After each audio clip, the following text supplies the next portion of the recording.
आज मैं होम्योपैथी की एक बहुत ही मुख्य दवा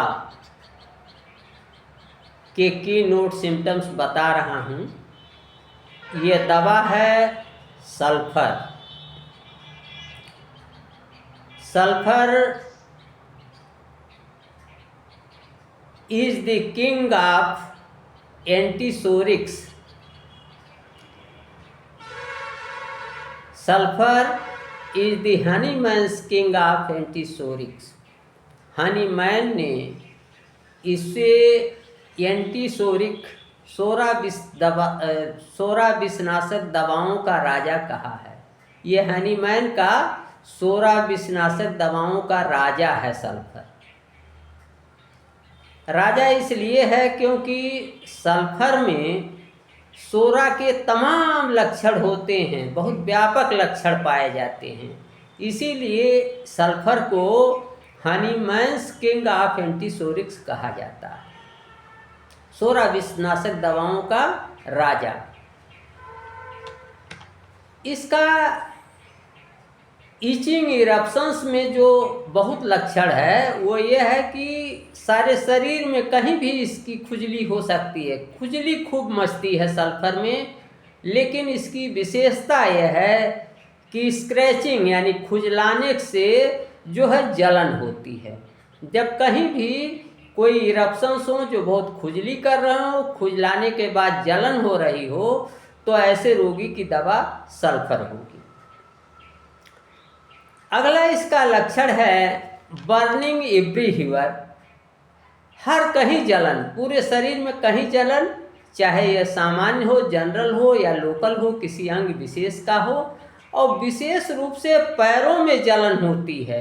इसका रोगी पैरों को बिस्तर से बाहर निकाल के रखता है ताकि वे ठंडे हो जाएं, बिस्तर से बाहर निकालने की चेष्टा करता है।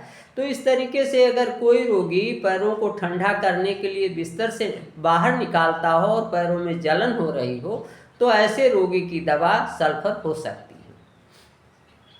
अगला लक्षण इसका कीनोट सिम्टम है रेडनेस ऑफ ऑल ओरिफिसेस। जितने भी द्वार हैं शरीर में वो सभी लाल होंगे, जैसे लिप्स यानी ओंठ खूब लाल होंगे। जैसे उनको दबा दीजिए तो लगेगा कहाँ कितना खून इकट्ठा हुआ है। ऐसे ही कान, ईयर्स लाल होंगे। नॉस्ट्रिल्स, नाक के नथुने ये लाल होंगे। आइज, ये पलकें वगैरह लाल होंगी। आईलिड्स जो हैं। एनस, मलद्वार जो है वो लाल होगा। यूरिथ्रा, मूत्र द्वार वो लाल होगा। तो इस तरीके से जितनी ओरिफिसेस हैं, जितने आउटलेट्स हैं, सभी लालिमा अगर पाई जाती हो तो ऐसा रोगी सल्फर का रोगी होगा। इसके साथ ही साथ इसमें जो है सीरस सैक्स में एक्सकिड्यूशन हो जाता है, रिसाव हो जाता है। यानी अंग जो हैं जो सीरस मेम्ब्रेन से घिरे हुए हैं उनकी जो सैक है उसमें रिसाव हो जाता है, जिसके कारण प्रदाह हो जाता है, लोकल एक्यूट। और सल्फर की यह विशेषता है कि इसमें डायरिया जो है सुबह 5 बजे बढ़ती है। यानी सुबह 5 बजे अगर किसी को अतिसार का अनुभव हो, उसे दौड़ करके जाना पड़े टॉयलेट, तो उस ऐसे रोगी के अतिसार की दवा जो है वो सल्फर होगी।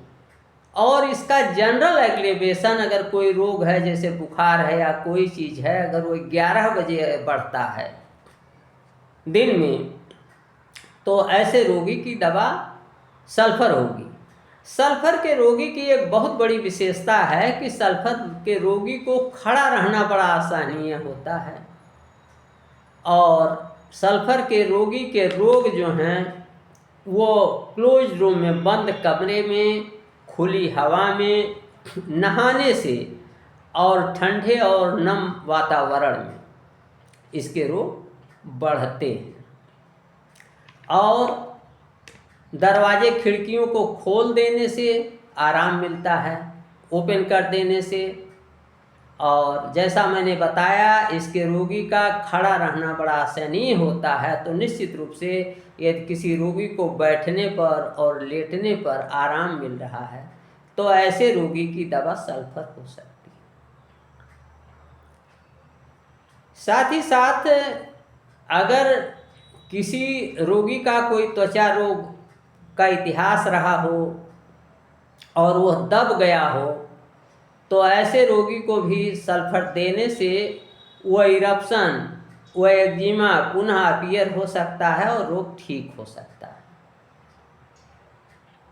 यहाँ कोई दवा काम न कर रही हो, बार बार लक्षणों के अनुसार चुनी गई दवा काम न कर रही हो, वहाँ भी सल्फर को देने की आवश्यकता पड़ती है।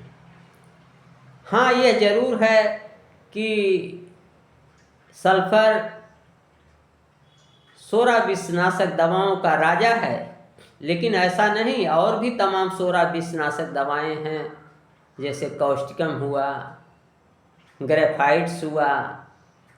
तो सोरा विषनाशक तो हैं, लेकिन इनका चयन हमें लक्षणों के ही आधार पर करना होगा।